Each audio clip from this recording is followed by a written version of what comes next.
Alliance Assurance, partenaire de l'invité du direct. Alliance Assurance, avançons en toute confiance.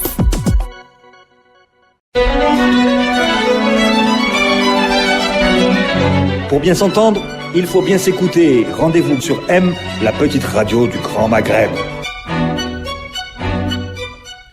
Amis auditeurs, bonjour. Radio M a le plaisir de recevoir dans l'invité du direct le professeur Abdelhamid Tammar, ancien ministre. Mon nom est Hamid Tammar. Hamid, alors je précise, donc Hamid Tammar, on ne va pas écorcher votre nom, professeur. Ministre de 1999 à 2012 dans des gouvernements successifs de l'ère Bouteflika. Je suis très content de vous accueillir à Radio 1, professeur. C'est le plaisir et pour moi, franchement. Bienvenue, on a mis du temps pour vous recevoir, on a été patient. Alors, ma première question, c'est celle-ci. Vous avez pris votre retraite du gouvernement depuis quelque temps. Vous avez une belle retraite, vous n'avez pas besoin de travailler, vous êtes candidat à rien du tout, ça c'est clair, on l'a très bien compris. Mais vous vous sentez toujours interpellé par les affaires publiques, vous vous sentez toujours interpellé par ce qui se passe en Algérie, oui. Et vous donnez votre point de vue là-dessus. Ma question c'est, qu'est-ce qui vous interpelle? Pourquoi vous êtes encore actif, professeur, quand beaucoup de vos collègues préfèrent plutôt la retraite? Non, c'est très simple. Ce n'est pas je suis interpellé par la vie publique. Je suis intéressé par le problème de l'économie nationale et de notre pays. J'ai été un ancien officier de l'ALN. Il ne faut pas l'oublier très sincèrement. Pendant 5 ans, j'ai été de 1957 jusqu'à l'indépendance, j'étais officier de l'ALN, ce qui veut dire que mon attachement au développement de ce pays est tout à fait viscéral. C'est-à-dire, pour moi, je n'ai pas d'autre idéologie que de voir l'économie de mon pays ronfler, que les revenus montent, que la valeur régime monte, que nos enfants aient de bonnes écoles, etc., etc. Et donc, dans ce domaine très précis, oublions maintenant les aspects politiques qui ne m'intéressent plus, je suis totalement mobilisé sur tous les coins qui permettent ainsi de pouvoir coopérer, apporter quelque chose, disons, au développement de ce pays. Alors, vous apportez quelque chose et votre premier rapport aujourd'hui, c'est de constater qu'on a peut-être, on est toujours dans une mauvaise passe. Peut-être que la communication officielle du gouvernement atténue ce diagnostic. Vous dites qu'il y a quelque chose qui ne va pas. Non, même le gouvernement ne l'atténue pas. Moi, je crois que les déclarations que nous entendons montrent bien, que ce soit du ministère des Finances ou du Premier ministre ou d'autres, ou du ministre des Commerces, tout récemment d'ailleurs, qui a eu des mots très durs, très sincèrement. Je crois qu'effectivement, notre économie passe par une situation relativement difficile. Moi, j'ai quelques chiffres ici qu'on cite, mais qui sont connus par tous les documents officiels qui sont publiés. L'inflation, qui est une maladie très grave de l'économie, est pratiquement à 6%. Elle est passée de 2 à 6%. Le taux de chômage, qui était descendu au-dessous de 10%, est remonté au-dessus de ça. Le déficit budgétaire, c'est 14% du PIB. Pour un économiste, c'est énorme. Le déficit de la balance courante, des paiements courants, est de 17% du PIB, qui est énorme également. Tout ça parce qu'elles étaient positives avant, n'est-ce pas? Et puis l'endettement intérieur, qui était de 8% en 2012, c'est-à-dire rien du tout, est passé quand même maintenant à 21% du PIB. Donc ce sont des indicateurs seulement. Ça ne veut pas dire que l'économie est mauvaise ou bonne, etc. Ça veut dire simplement que l'économie est malade, et qu'il y a ainsi, comme pour un malade, il a de la fièvre, ces indicateurs indiquent bien que nous avons un problème avec notre économie. Oui. Alors en 2012, quand vous étiez encore au gouvernement, vous ne voyez pas venir on va dire ce contre-choc pétrolier, et surtout vous ne le pensiez pas aussi durable et profond.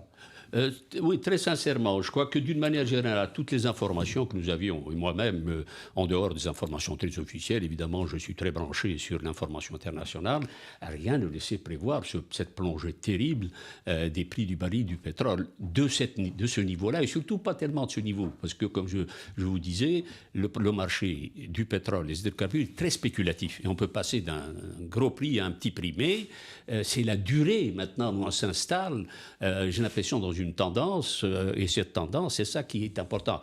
Vous avez un taux d'inflation de 20%. Ce n'est pas grave si l'année suivante, il est de 4%. Mais s'il s'interne sur une tendance, là, le problème est très grave. Monsieur Thomas, je n'ai pas envie de vous gêner, mais je me pose des questions sur la qualité de la prospective au sein de nos gouvernements et au sein de nos élites gouvernantes.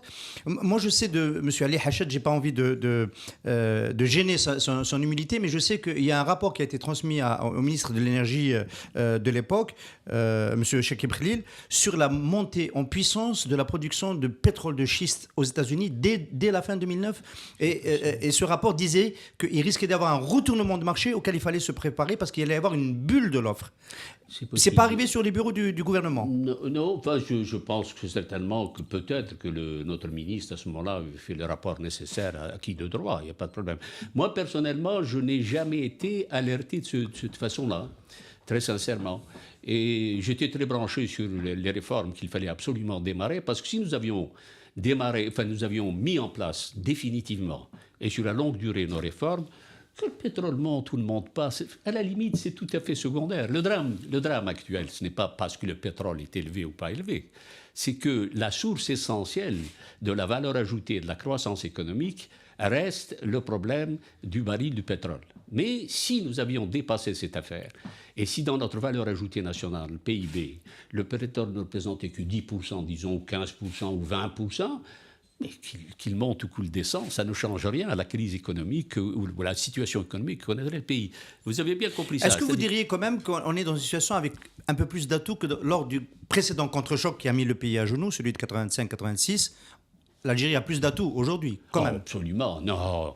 Moi, je crois que là, je vous remercie de me donner cette occasion. Sincèrement, mais nous avons des atouts, c'est-à-dire avec ce que nous avons comme réserve de change, ce que nous avons déjà bâti en tant qu'infrastructure, que de ressources humaines, d'industrie même privée, parce que maintenant, le secteur privé est très, très, très, très actif, nous avons des moyens extraordinaires. Et à mon avis, on ne peut même pas comparer notre situation à ce qu'elle était, évidemment, à la fin des années 80-90, où nous étions dans une situation particulièrement de dire straits. C'était vraiment très sérieux. Non, je crois qu'il ne faut pas exagérer non plus le fait de la situation actuelle. Cependant, l'économie est malade. Et il n'y a pas de doute là-dessus. Quelles sont les solutions? Ça, on peut en parler. Alors, justement, c'est pas aussi grave qu'en 85-86, mais en même temps, les réponses risquent d'être les mêmes. On parle à nouveau de l'ajustement structurel. Non, oui, je suis d'accord sur ce plan-là. C'est-à-dire que, d'une manière générale, une crise économique, quand elle s'identifie, soit à travers les agrégats que je donne, soit à travers d'autres agrégats, productivité, etc., il faut absolument savoir, mais qu'est-ce qui se passe? Là, nous avons des corps explicatifs théoriques extrêmement différents. Nous avons une idée qui dit, écoutez, ne vous en faites pas, tout va marcher, l'économie arrive à se auto-réguler toute seule, etc. C'est les grands classiques, etc. Avec des grands noms, comme Lucas, par exemple, dans les années 80, qui a été le père du consensus de Washington. Et puis, il y en a d'autres qui disent non. Attention, l'économie ne s'auto-régule pas toute seule. Il faut que l'État intervienne. Comment il va intervenir? Voilà comment il va intervenir. Mais dans un cas comme dans l'autre, notre économie est une économie qui a une situation extrêmement particulière. Nous sommes une situation extrêmement spécialisée dans un produit qui est l'essentiel, finalement, le lifeline de notre économie. Donc il est très difficile, en réalité, d'aller à des explications qui sont des explications simples qu'on peut trouver dans la littérature économique, etc. Mais à l'inverse, je crois que l'histoire, c'est-à-dire le monde international, il y a des tas de pays qui sont, pour nous donnent des exemples et des solutions très simples. Qui ont réussi à se diversifier. Oui, absolument. Qui ont su se diversifier et, comme vous disiez, les ajustements structurels ont joué ce rôle. Alors, je pose tout de suite une question par rapport à l'ajustement structurel que les Algériens connaissent, celui qui les a pris à la gorge en 1994. Est-ce que vous pensez que c'était possible à ce moment-là déjà d'engager une transformation de l'économie en profondeur pour sortir de la mono-exportation? Non, la situation qui nous a amenés à 1994 était une situation extrêmement grave.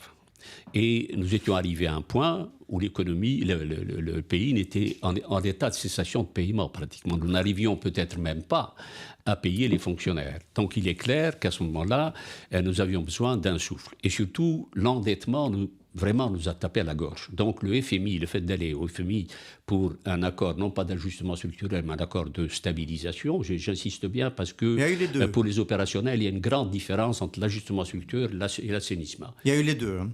D'abord la stabilisation, ensuite l'ajustement structurel. C'était un programme essentiellement à 90% qualitativement de stabilisation. Ce qu'il fallait faire à ce moment-là, c'est stabiliser la balance courante et stabiliser le budget. Et à ce moment-là, peut-être effectivement ouvrir un petit peu l'économie et surtout faire reculer la gestion étatique pour que le marché commence à faire son affaire. Les ajustements structurels, c'est ça, mais plus la transformation du cadre de fonctionnement de l'économie. On ne l'a pas fait, non. Nous, ce qui nous intéressait à ce moment-là, c'était rapidement de régler le problème de la trésorerie. On a eu un réchauffournement de la dette qui était extrêmement important pour nous. Ça s'est fait. La trésorerie est revenue. On démarrait à ce moment-là avec un nouveau départ. Et on a commencé, effectivement, ce qui est fort remarquable. Il ne faut pas oublier que les Algériens ont fait leur ajustement de stabilisation, qui est la partie la plus dure de l'ajustement structurel, pratiquement 3 ans. Alors que d'autres pays, il leur a fallu du temps. Quand on veut faire les choses, on les fait bien. Et ça, c'est fait. Et donc, on est sorti carrément de la trésorerie. Il y a un livre, je profite de cette occasion, puisqu'on est dans une ambiance un peu académique, il y a un livre de feu, c'est Abdelmajid Bouzidi, qui à l'époque était conseiller économique du président Zeroual, qui reprochait à la fin des années 90 à l'actuel Premier ministre Ahmed Ouahid d'avoir, dans un livre retentissant que je recommande à nos amis auditeurs, d'avoir fait de l'excès de zèle dans l'application du plan de stabilisation et de l'ajustement structurel, d'être allé au-delà de ce que demandait le FMI, d'où l'explication que vous donnez. On a réussi à stabiliser au bout de 3 ans. Oui. Ça a coûté, socialement, ça a coûté très cher. Écoutez, c'est bien de stabiliser. Pourquoi ? Parce qu'une période de déstabilisation, plus elle est dure, et plus le pourrissement est important. Donc le fait de l'avoir fait rapidement a permis de redresser l'économie, de la mettre sur les rails. Et on a commencé à ce moment-là à lancer les ajustements structurels. Vous arrivez... Chronologiquement, mars 98, fin de la relation avec le FMI. Vous arrivez en novembre 99. Vous arrivez en novembre 99 et vous arrivez avec un programme de transformation et de réforme de marché. De réforme. Moi, j'étais le ministre chargé des réformes. C'était mon bout. C'est le plus difficile, mais enfin, c'était là. C'était quoi votre feuille de route, monsieur Temma ? On peut le rappeler sur la présidence. Le problème, évidemment, c'est de dire qu'est-ce que c'est. Parce qu'actuellement... Si vous voyez un petit peu les recommandations, le dernier passage du fonds dans le cadre de la consultation, il dit, de l'article 4, il dit, écoutez, vous devez faire des ajustements. Nous avions avant, avec le précédent Premier ministre, une nouvelle stratégie qui avait été, si vous voulez, publiée, qui parle de réforme. On parle de ce qu'a proposé la Task Force avec un plan triennal de lissage du budget et un nouveau modèle de croissance. C'est bien de ça que vous parlez. C'est ça, avec la Task Force de M. Sellal. C'était les réformes à 2030. Donc tout le monde parle de réformes. Ça, nous sommes bien entendus. Il faut les faire. Le gros problème, et c'est là où le problème se pose très sérieusement, c'est que personne ne me dit qu'est-ce que c'est que ces réformes structurelles. C'est quoi les réformes structurelles ? On va y arriver. Vous avez été aux affaires. Vous avez été aux affaires pendant 13 ans, professeur. Oui, mais pendant la première période, on va s'intéresser à celle où vous avez engagé des réformes. Est-ce que ça s'est fait facilement ou jusqu'où vous êtes allé ? Pendant tout le temps, j'ai engagé des réformes. C'est-à-dire que j'ai changé de position. Mais les réformes continuaient toujours de la même manière, sous des formes, sous des approches différentes, mais c'était toujours les mêmes réformes qui continuaient, oui. Il n'y avait pas de... C'est-à-dire, j'étais ministre des réformes, j'étais ministre de la privatisation, j'étais ministre du commerce, j'étais ministre de l'industrie et de l'investissement, mais... Une idée très simple, si vous me permettez 2 secondes. Bien sûr, bien sûr. J'étais ministre de l'industrie. Et au bout de quelques années, il dit, mais voilà, cette politique industrielle, stratégie a échoué. Pourquoi échoué ? C'est qu'on ne voyait pas monter effectivement les usines industrielles qu'on attendait d'une stratégie industrielle. Mais la stratégie industrielle n'a jamais été une question de choix des branches et d'investissement et d'accumulation. C'est la transformation du système qui permet ainsi à l'industrialisation de prendre pied et de diffuser à travers la société. Donc la stratégie industrielle était la transformation de la façon dont marchait l'économie nationale, de manière à ce qu'elle puisse avaler l'investissement industriel et le transmettre dans des branches qui sont très importantes pour notre croissance. C'est la raison pour laquelle les réformes ont toujours été là. d'une manière générale. Nous, en tant qu'observateurs, on considère qu'en fait, il y a eu deux grandes périodes de l'ère Bouteflika. Il y a eu la période du premier mandat où, effectivement, il y a les réformes dont vous parlez. Et puis, de proche en proche, il y a eu 2006, le renoncement à la loi, on peut être d'accord ou pas d'accord, sur la loi des hydrocarbures proposée par M.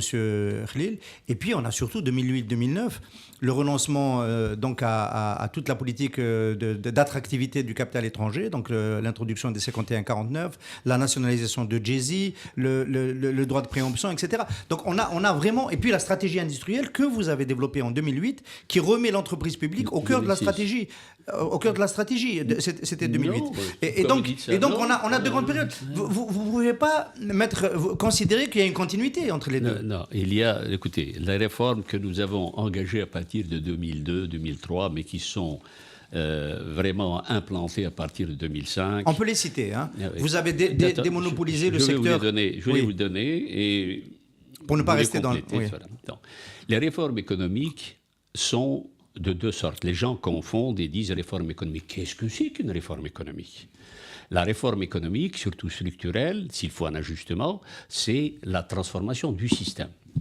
Alors, tout le monde parle de transformation, de changement du système, parle du système économique. Le problème est de dire qu'est-ce que c'est qu'un système économique ? Et dans le cas de l'Algérie, qu'est-ce que c'est que le système économique en Algérie ? C'est quoi ?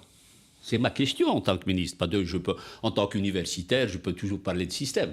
Mais en tant qu'opérateur, qu'est-ce que c'est que ce système économique ? C'est quoi un système économique ? Et qu'est-ce qu'il y a dans le système économique ? Alors là, le choix qui avait été fait à ce moment-là, c'est que le système économique consistait à transformer le système bancaire, à créer un système financier long, à transformer le système du foncier économique et à transformer le système du marché des biens et publics à travers l'informel et la régulation. Voilà les 4 réformes ou 5 réformes qui transforment le système. Aucune n'a abouti. Attendez, quand ces réformes sont faites, à ce moment-là, les réformes que vous pouvez prendre ensuite sont des réformes pour relancer la croissance économique. Dans les politiques de réforme de la croissance, de relance de la croissance, il y a l'investissement, il y a la mise à niveau de l'entreprise privée, il y a le secteur public, il y a la privatisation et il y a évidemment l'innovation. Alors, vous êtes obligé, si vous voulez transformer votre économie, de faire les deux à la fois.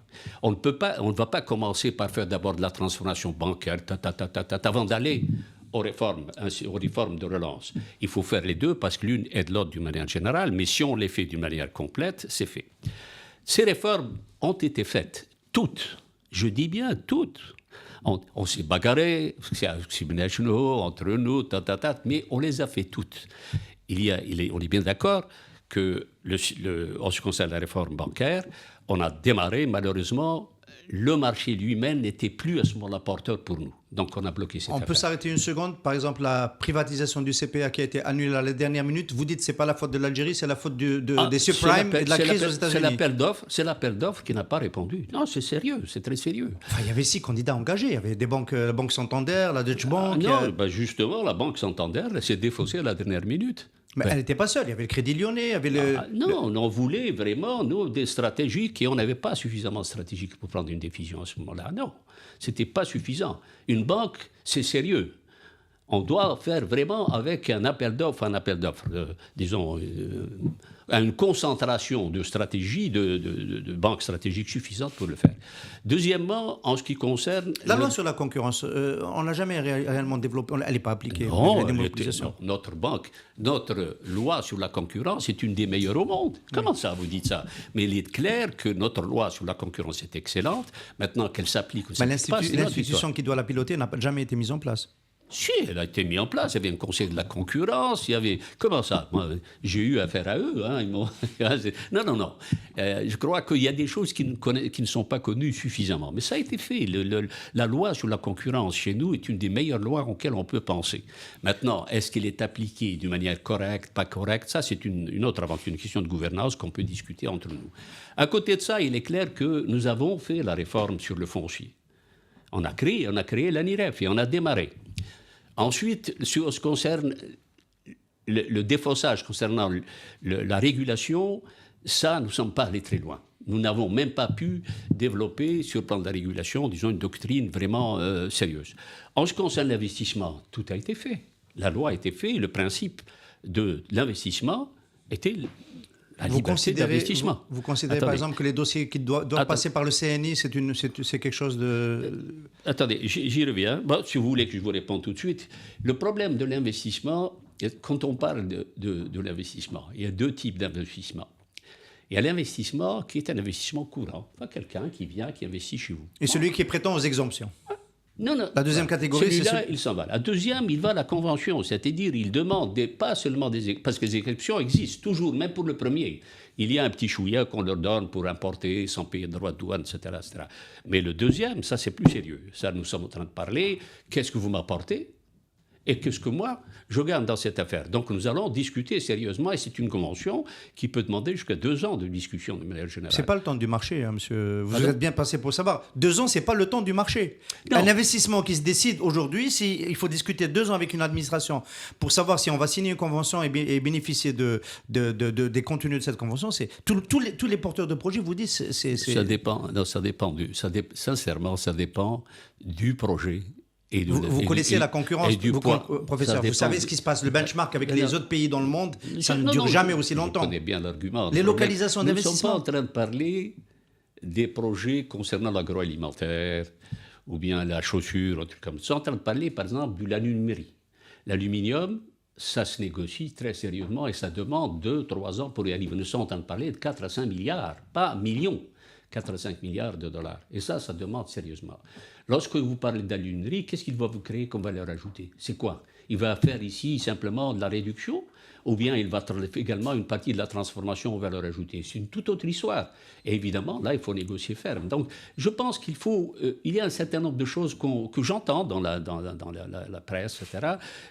Certaines sont vraies, mais d'autres, à mon avis, c'est une autre histoire. Maintenant, est-ce que un CNI est nécessaire ou pas pour l'investissement. Là, ça dépend précisément du genre de projet que vous avez. À mon avis, les petits projets, jusqu'à une certaine taille, il faut les laisser aller. Il veut investir chez vous. C'est une question de...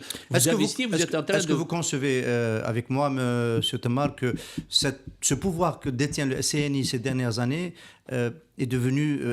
un problème, parce qu'on sait qu'il y a des projets qui ont bénéficié de la main levée et des agréments sur des bases qui bon, après, on voit un peu... Ça, c'est vous qui le dites. Moi, j'étais membre du CNI, ça ne se passait pas du tout comme ça. C'était très sérieux. L'analyse qui a été faite de chaque projet d'investissement, en termes de valeur ajoutée qu'il donnait à l'Algérie et de bénéfices à l'Algérie, et en termes d'avantages qu'on lui donnait, c'était des discussions extrêmement sérieuses, très, très sérieuses. D'accord. Alors, M. Temar, vous dites que vous avez changé de position, mais que vous défendiez toujours la même chose dans la continuité. Moi, je ne le vois pas complètement comme ça. Qu'est-ce que je n'ai pas changé ? Attendez. Vous avez dit que vous avez, par rapport à... Prenons l'exemple de l'attractivité du capital étranger. Est-ce que l'Algérie n'a pas fait une erreur d'interprétation de la crise de subprime en dressant des barrières à l'entrée ? Est-ce que vous êtes d'accord avec ces barrières à l'entrée ? C'est clair que l'investissement doit être libre. Maintenant, à côté de l'investissement, et ça c'est une autre théorie d'ailleurs que j'ai entendue chez un collègue et qui a parfaitement raison. Bon, à côté de l'investissement direct étranger, il y a l'investissement national. Et à côté de l'investissement national, il y a tout simplement l'entreprise privée elle-même. Est-ce qu'on ne peut pas donner sa chance à l'entreprise privée d'y aller ? Et là, on avait mis en place un programme qui est très peu connu, c'est le programme de mise à niveau. C'est-à-dire, vous voyez par exemple quelque chose qui était très intéressant à écouter et que je répète à mes étudiants, ils ne me croient pas. Si nous prenons les avantages qui sont donnés au secteur privé pour son développement, l'Algérie ou le gouvernement algérien est certainement un des plus généreux au monde. Je dis bien un des plus généreux au monde. Et quand vous entendez, évidemment, que rien ne se passe. Alors comment, avec tous ces avantages qu'on donne, et rien ne se passe. Pourquoi rien ne se passe ? C'est probablement parce que le secteur privé n'est pas en mesure d'absorber tous ces avantages que lui procure l'État. Donc il faut le mettre à niveau pour qu'il puisse ainsi absorber tout cela. Maintenant, vous regardez le secteur privé. Vous savez que 93% du secteur privé, ce n'est pas de la petite entreprise, c'est la très petite entreprise. Il y a, je crois, 1,5 million, enfin, dans ces eaux-là, de secteur privé. Imaginez bien que 93% c'est de la très petite entreprise. Reste 7%. هذا اللي كاين. Monsieur Temar, la DPME reconnaît un relatif échec dans le programme d'ajustement, le programme de mise à niveau des entreprises. Il n'y en a que 4000 qui ont émergé, et même moins que cela, alors qu'on devait en toucher 10 fois plus. Il n'y a pas eu de... La mise à niveau n'a pas touché la population d'entreprises qui en avait besoin. Le programme de mise à niveau est un programme libre, c'est-à-dire ce n'est pas un programme où le gouvernement dit à l'entreprise, c'est privé. On ne peut pas vous dire, vous, si vous ne voulez pas vous faire mettre à niveau, je ne vais pas vous obliger de mettre à niveau. C'est un programme ouvert où n'importe quelle entreprise peut rentrer dans le programme. L'économie tunisienne a beaucoup mieux absorbé les aides, notamment multilatérales, pour la mise à niveau. Ça, je ne peux pas vous dire ça. D'accord. Parce que alors moi, ça m'amène... Quand je suis parti, c'était déjà... La mise à niveau, c'est quand même très vite, on la rattache à l'incidence du manque à gagner par l'ouverture au marché mondial.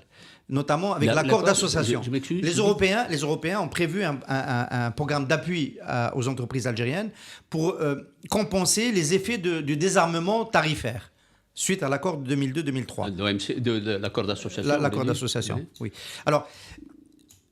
Vous disiez, il y a eu un changement de doctrine avec ça s'est passé au niveau du président Bouteflika, hein, de considérer que le modèle n'avait pas bien marché, que les investisseurs étrangers n'étaient pas venus, que les IDE n'étaient pas ce qu'on nous avait promis, etc.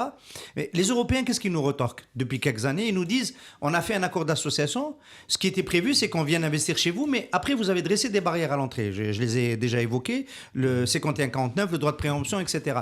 Est-ce qu'il n'y a pas une absence de cohérence entre les deux? On ouvre le marché, mais on ne laisse pas venir les investisseurs comme ils veulent.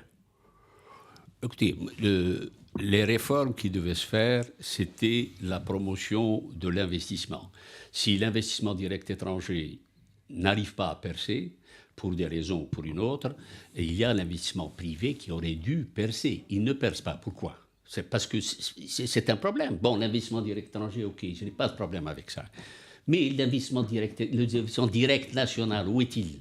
Donc il faut absolument promouvoir l'investissement direct national. Et là, malheureusement, nous ne pouvons pas dire que l'investissement national ait été à la hauteur de ce qu'il aurait pu être étant donné le marché qui lui est offert. Actuellement, nous sommes en train de parler au-delà d'il y a 2 ans ou il y a 1 an, on parlait de la substitution d'importation, c'est-à-dire, en somme, faire de telle sorte que le marché, on n'importe plus, ou moins, étant donné qu'on a moins d'argent, et qu'on va donc produire localement. Mais évidemment, c'est une approche qu'il faut discuter très sérieusement. Là, ça n'a pas tenu très longtemps. Professeur, je profite de votre présence tout de suite pour commenter un chiffre d'aujourd'hui, qui est sorti aujourd'hui, notamment chez nous, sur Maghreb Émergent. En 2017, le coût moyen d'un véhicule assemblé en Algérie était entre 10 et 20% supérieur à son coût moyen quand il était importé normalement, en produit fini, avec le manque à gagner en taxes douanières et en TVA pour l'État. Oui, alors, donc je veux votre commentaire sur est-ce que c'est soutenable, est-ce qu'on peut quand même espérer qu'il y ait une remontée de filière, un taux d'intégration La substitution d'importation... Vous n'avez pas l'air d'y croire. Pardon? Non, la substitution d'importation demande un certain nombre de conditions, dont la fermeture éventuellement d'économie nationale et du marché, ce qui n'est pas possible évidemment dans le cas actuel.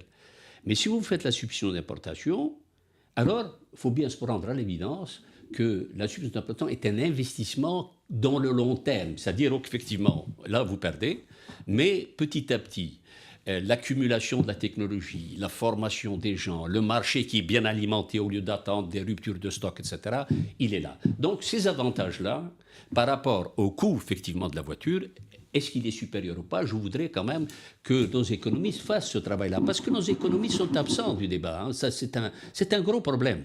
Je ne lis rien de la part de nos universitaires, de la part de nos économistes, d'une manière générale, sur les grands débats de l'économie quand il se joue que maintenant. Jusqu'à maintenant, c'est des problèmes de croissance, des problèmes de structure.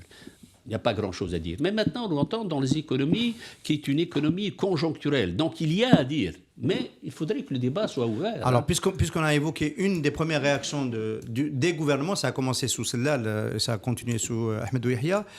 Est-ce que vous considérez que les politiques suivies donc face au contre-choc pétrolier sont les bonnes? Est-ce qu'on est en train de faire ce qu'il faut faire, professeur? En matière de réponse économique, de programme économique. Actuellement, écoutez...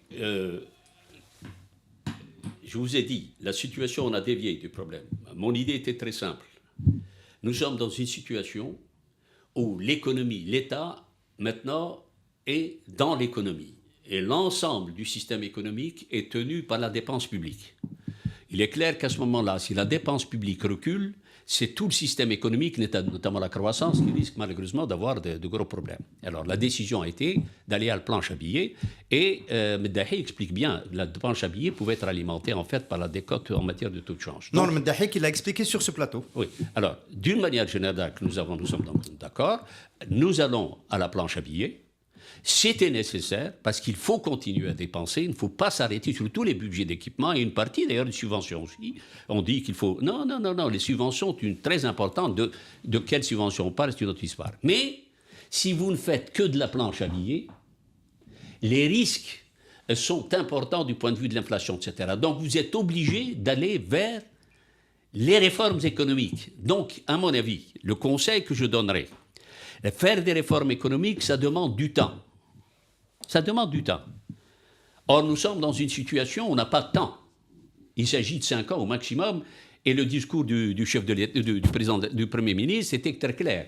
Nous faisons de la planche à billets pendant 5 ans, au bout de 5 ans, il faut absolument qu'on soit sorti de cette affaire, on ait fait nos réformes structurelles. Problème, quelles réformes structurelles? Alors, pour moi, le conseil est simple. Les réformes, c'est long, c'est très long, ça demande de la mobilisation, ça demande de la bagarre.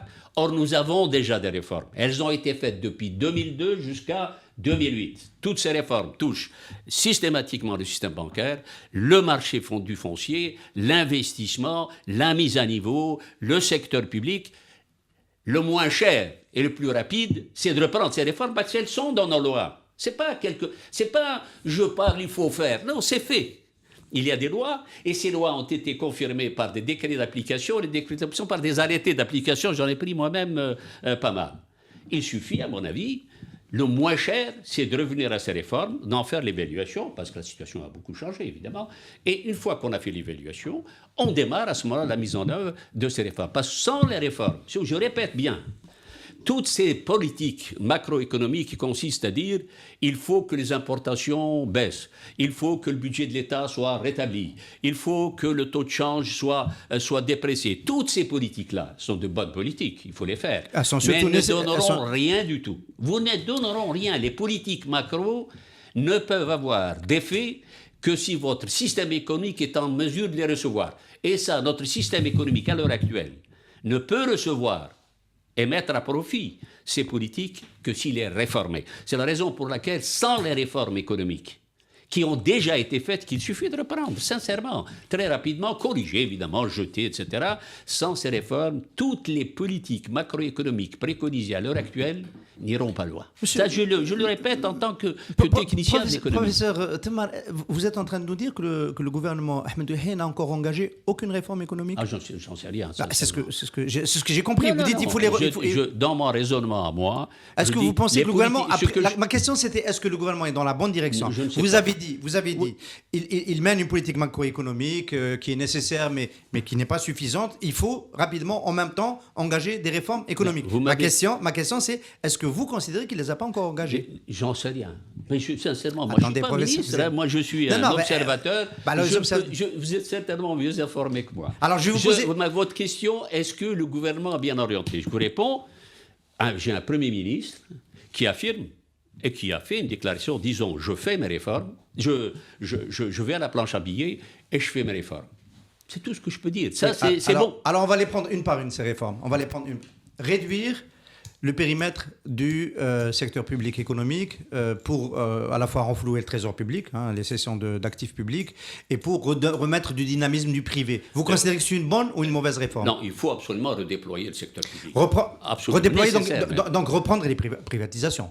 Enfin, appelons les choses comme... Certaines d'entre elles, oui, mais il faut un secteur public. Attendez, monsieur le ministre, quand vous êtes arrivé, quand vous êtes arrivé, vous ne le saviez pas, mais je vous ai beaucoup critiqué. C'est pour ça que j'apprécie beaucoup votre présence aujourd'hui sur le plateau de Radio M. Vous êtes bon joueur. Peut-être que vous n'avez pas lu tout ce que j'ai pu écrire de négatif sur votre politique à l'époque, pas sur vous, mais sur votre politique. Mais à un moment donné, vous disiez, il faut privatiser toutes les entreprises publiques. Non, pas 1200. Non, je vais vous expliquer. Vous l'avez dit. Et aujourd'hui, vous êtes beaucoup plus prudent. Non, je ne peux pas avoir dit ça. Vous voulez que je vous explique la privatisation? Bien sûr, vous êtes là pour ça. Oui, bien sûr. La privatisation,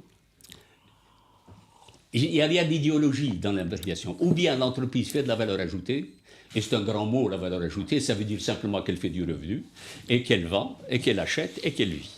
Si l'entreprise vit, vend, achète, etc., je n'ai pas. Pourquoi voulez-vous privatiser ou ne pas privatiser? Ça n'est pas important. Le cas de 90% des entreprises publiques sont plutôt dans le mauvais cas, c'est-à-dire celles qui n'arrivent pas à survivre économiquement. Attendez.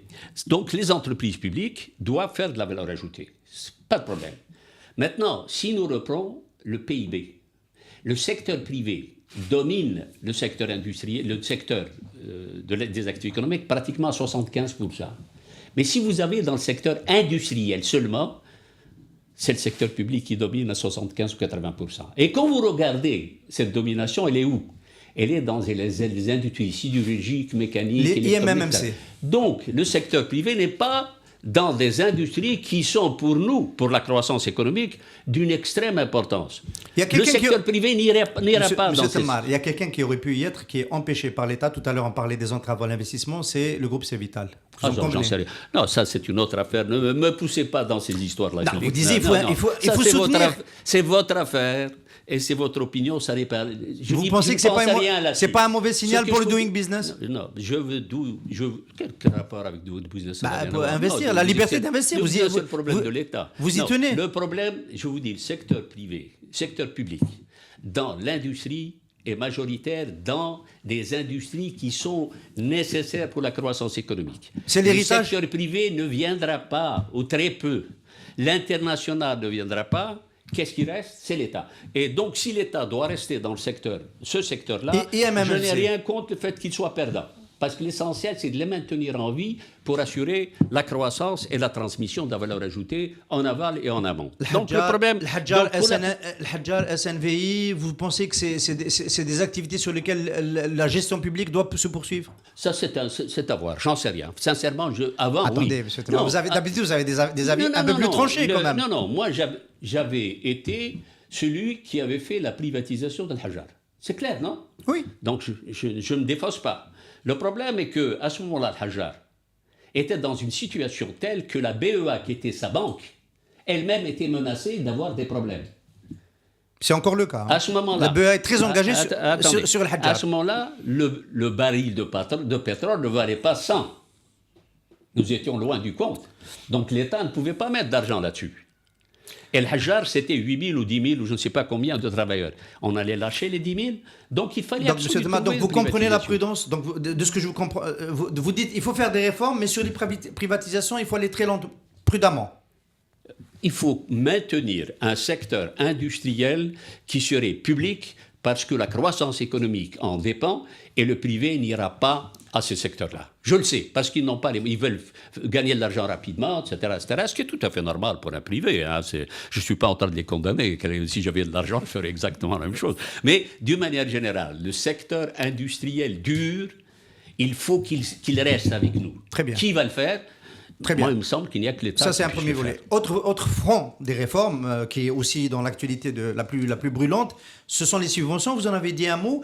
Il ne s'agit pas, en fait, de ce que je sais, le ministère des Finances a travaillé sur le dossier, il ne s'agit pas de supprimer les subventions, non. Il s'agit de passer d'un modèle de subvention universelle vers un modèle de subvention ciblée. Voilà, c'est voilà. Ça. Mais il semblerait que même cela, M. Ouyahia est en train de revenir en arrière et qu'il n'arrive pas à le faire. Je ne sais pas, je ne peux pas me mettre à la place de... Mais vous dites quoi? Vous dites qu'il faut le faire ou il ne faut pas le faire? Parce qu'en fait, c'est ma question, elle s'adresse à vous. Nous ne pouvons pas nous passer d'une politique sociale ciblée. C'était bien le mot. Ciblé. Il faut absolument maintenant que la politique sociale n'aille pas au tout venant, mais cible un certain nombre de catégories de personnes. Mais vous savez quel est le risque? Pas parce que je suis un socialiste ou quelque chose comme ça. L'économie elle-même, la croissance économique, est bâtie sur la dépense.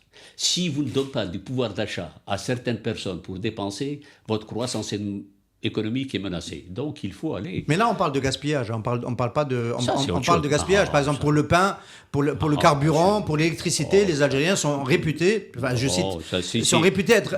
et c'est normal, ils sont comme tout le monde dans le monde. Quand les prix... Non, ne me posez pas la question s'il s'agit de gaspillage. Bien sûr qu'on est contre le gaspillage. Qui peut être pour le gaspillage? Est-ce que vous considérez qu'il y a eu du gaspillage avec les tarifs qui sont pratiqués?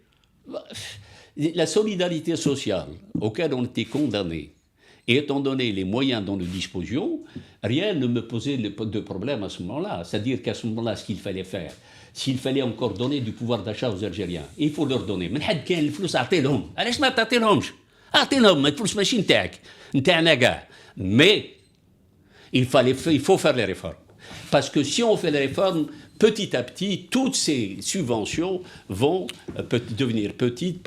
Si maintenant vous voyez l'envergure des réformes, en réalité, c'est pas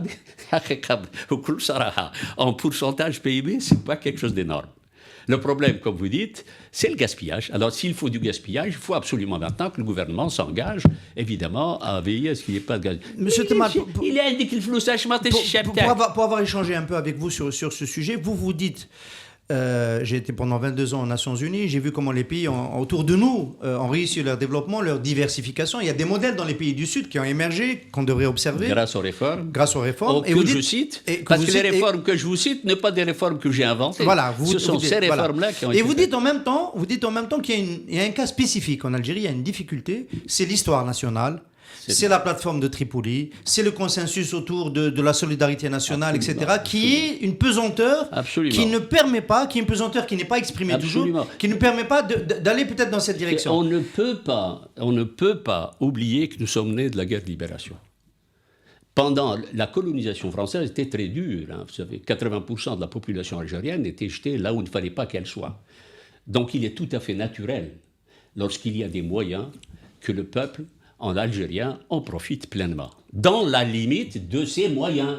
C'est-à-dire, si on n'a plus de moyens, tout le monde va se sacrifier. Mais si on a les moyens, et tant qu'on avait les moyens, il n'y avait aucune raison de ne pas le faire. Maintenant, les choses deviennent très différentes. Donc, il faut absolument commencer à compter, et à compter, mais très sérieusement. Ce qu'on aurait pu faire, c'est pendant qu'on pouvait dépenser, parce que les réformes, ça coûte cher. Ça peut se traduire par du débauchage, c'est cher. Tant que vous avez de l'argent, il faut faire vos réformes. Ça, c'est une approche d'ailleurs de la Banque mondiale. C'est contracyclique. Vous avez de l'argent, vous faites vos réformes, les risques sont grands, mais j'ai de l'argent pour dépenser. Si je dois renvoyer 1000 types, je leur donne parce que j'amortis les 1000 types. Mais si je n'ai plus d'argent, comment vous allez faire avec 1000 personnes? C'est 1000 familles. C'est des enfants, il faut qu'ils mangent, il faut qu'ils aillent à l'école. Qui diront? Les subventions, le problème est que nous avons affaire à une population qui est une population qui a reçu sur la tête. Le peuple algérien est un peuple qui, depuis 2000, il a connu le socialisme.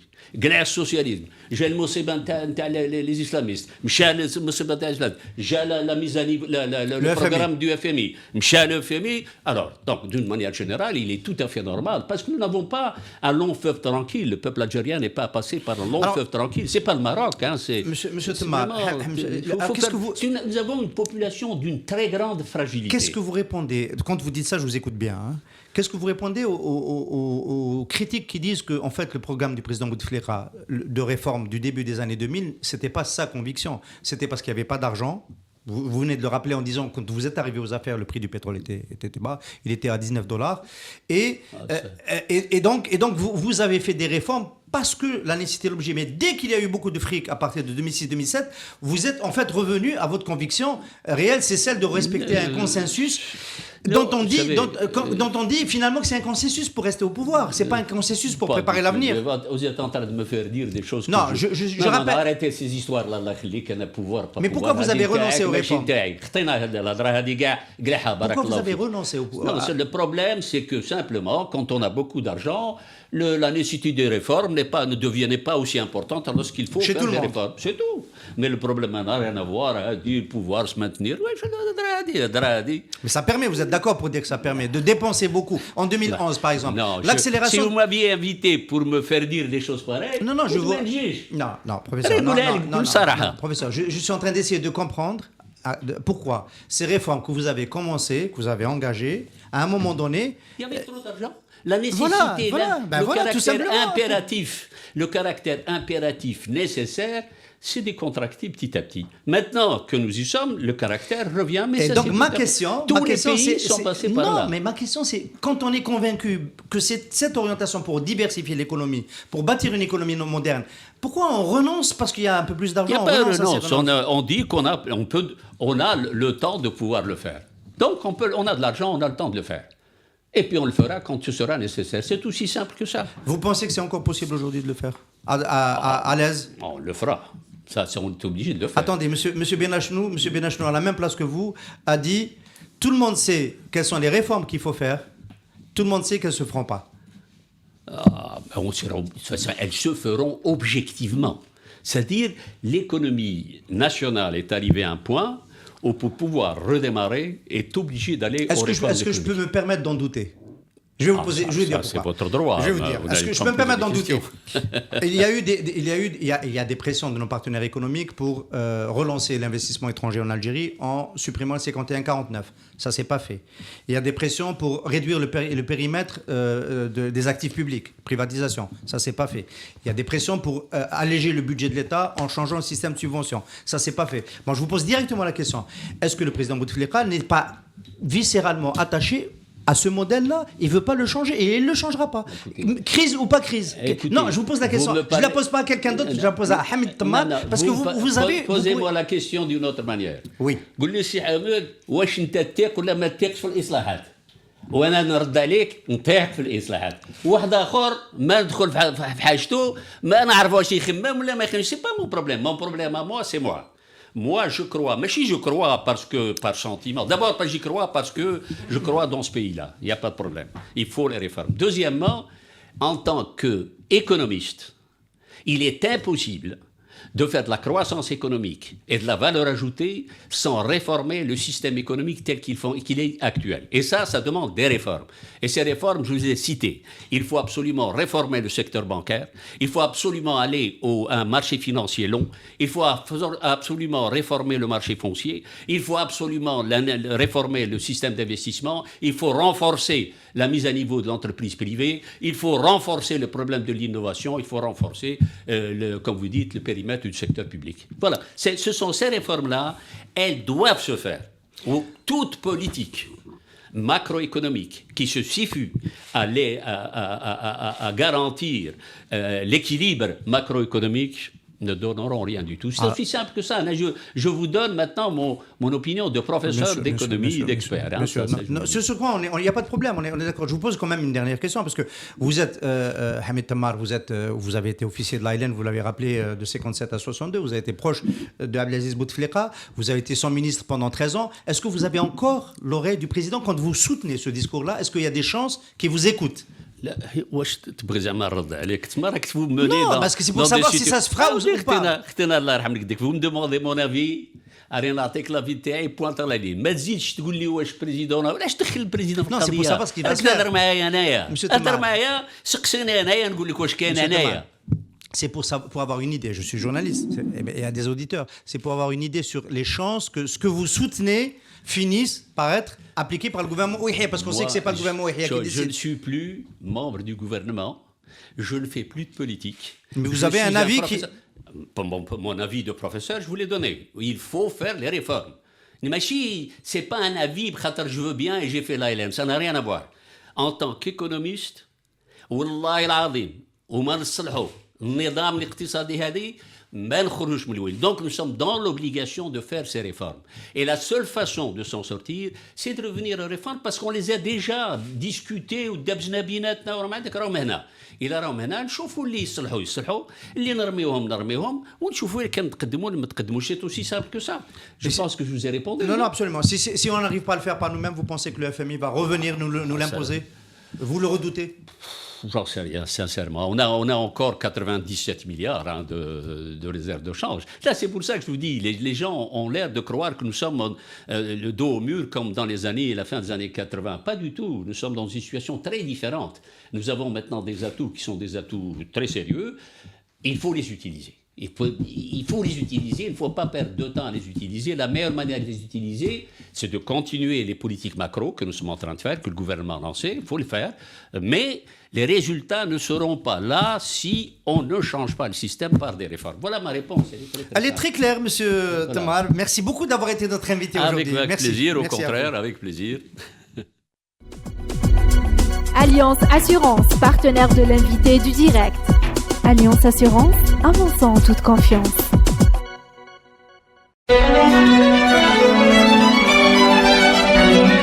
Pour bien s'entendre, il faut bien s'écouter. Rendez-vous sur M, la petite radio du Grand Maghreb.